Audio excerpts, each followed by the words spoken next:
Ladies and gentlemen, imagine a world where everyone, regardless of their race, gender, and age, religion, or socio-economic status, is treated with equal respect and dignity. A world where opportunities are available to all, free from the invisible walls of prejudice and bias. Unfortunately, this world remains an ideal, overshadowed by harsh reality of social discrimination, a persistent issue that divides us and denies many the chance to thrive.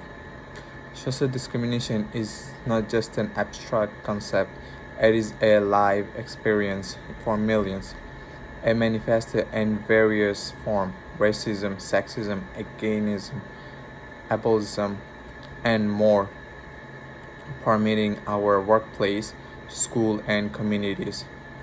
It strips people of their right, erodes their self-growth, and limits their potential. Today, I stay before to I stay before you to urge each of us to recognize challenge and ultimately dismantle the structures of discrimination that persist in our society.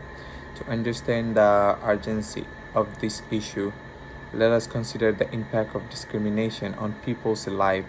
A study by the American Psychological Association found that discrimination leads to increased stress, anxiety, and depression among those targeted.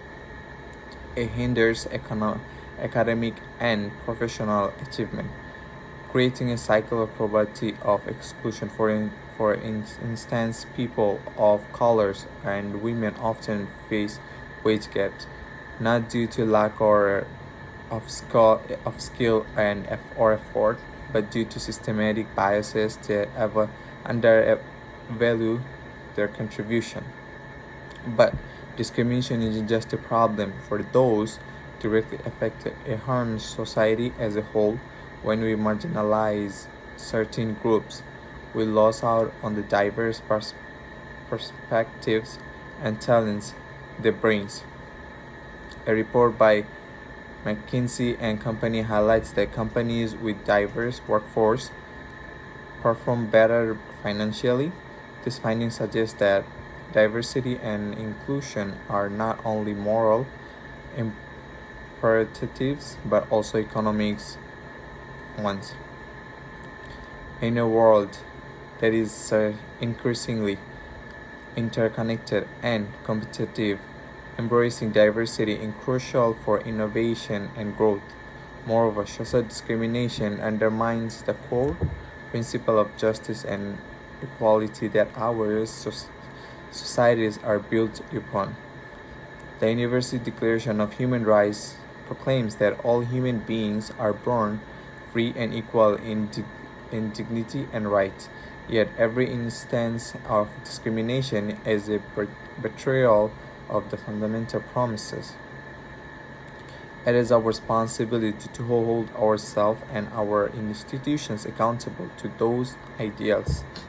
So, what we can do to combat social discrimination? First, we must educate ourselves and others. Awareness is the first step toward change.